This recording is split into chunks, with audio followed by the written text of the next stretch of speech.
Last week, I found myself in the middle of an extremely heated conversation, and it boiled down to differences in how customers are to be treated. I was working with a general contractor, and the topic was about over-serving clients, which is a topic that is frustrating to a lot of people, but is absolutely never discussed. And what it boiled down to was that one of the leaders in the argument believed that what the client needs trumps everything else, including what might be going on early in the morning, late in the evening, or on the weekend of his life. The other leader, his argument was very simple. We serve our clients, deliver on our expectations, and we set boundaries both for their life and our life. Who's right? Who's wrong? It really gets down to the expectations, beliefs, and behaviors of your team. We're going to cover that topic today in our episode and a few things more.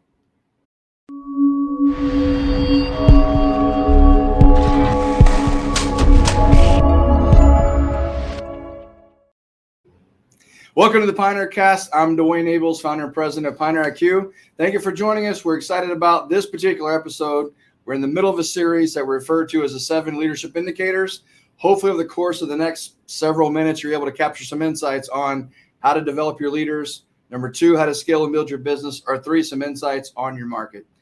This episode, this particular topic certainly leans towards the developing your leader topic. Joining me today again is Dr. Charlie Cartwright. Thanks for being here. Thanks for having me. I'm excited about today's episode. Yeah, so just being completely transparent here, we have had more phone calls and discussions with clients that we weren't expecting than I've had in a long time. And I'm sitting here asking myself, where are these questions coming from? So I finally asked them the other day, people actually watching the PioneerCast. I love it. Right? I love it. And, I love Dr. Charlie. I don't ever get that, but you get that a lot. Yeah. But the story that I told just a few minutes ago about over-serving clients, those stories are popping up all the time.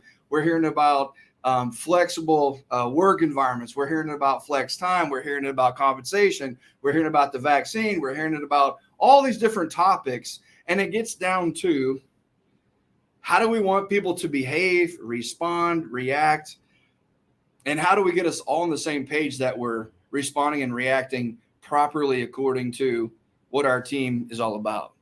So help us out with that today, Dr. Charlie. What are your thoughts on this new one? Yeah, so, we've had a great series here and talking about the principles and how they progress from start to finish, going from the connection to building trust. And then once we build trust, we really impact the thought processes of our people. Then from their thought processes, we're impacting beliefs, and then those beliefs manifest in behaviors. And so when we're talking about behavior, it's a manifestation of the belief system of that individual. Okay. And you can do the research on this, but we'll save you a lot of time and let you know that human beings are wired this way, in that it's impossible for a human being to consistently act in a way that's not consistent with their beliefs. In other words, how they act is what they believe. Okay. And so as leaders, if we're not gaining the behaviors we're looking for, then we've got to look back at the belief system of our people and where that comes from. Absolutely. And you see this manifests of all the time inside organizations, construction companies, engineering firms.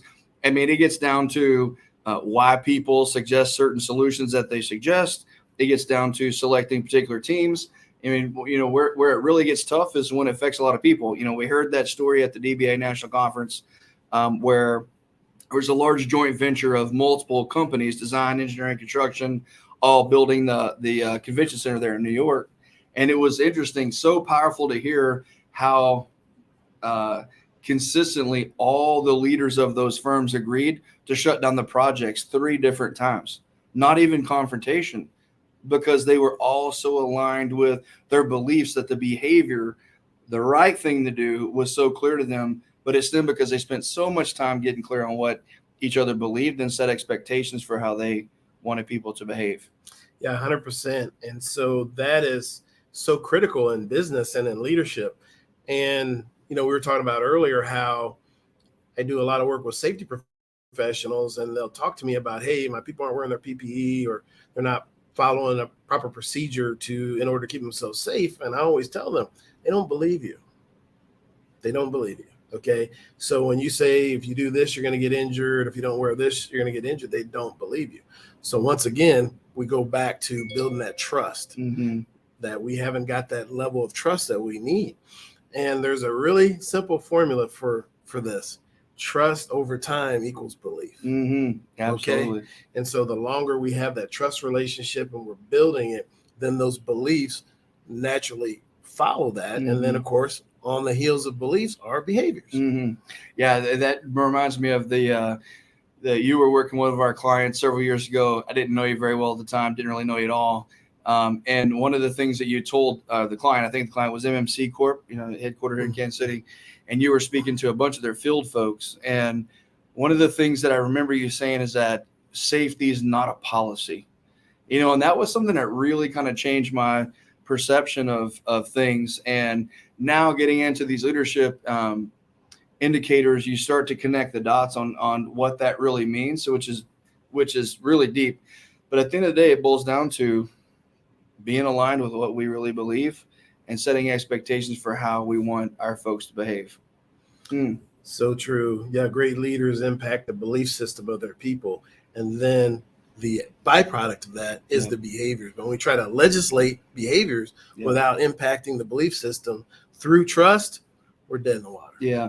And at the end of the day, what this really boils back down to is your culture, right? I mean, at the end of the day, a lot of this is wrapped up in the whole concept of culture. The reason why we haven't specifically discussed that is because the culture is just the common term for multiple things. And so we wanted to break down the variables for you. We've still got a couple more to come. But the interesting thing as you start to uncover cultures on teams and organizations, on sports teams, et cetera, is it really boils down to people who have mutual trust. They have a common belief in sometimes several different things, and they're creating a culture where they're constantly living that out. And that constant culture is creating some inertia, and it helps directly and indirectly train everyone else as they start to come into the team and into the fold, right? So hopefully you're going to pick something up out of that. Our whole goal is to help equip you to develop your leaders, scale your business, and impact your markets. More so than ever, your team sincerely needs you. I encourage you to lead on.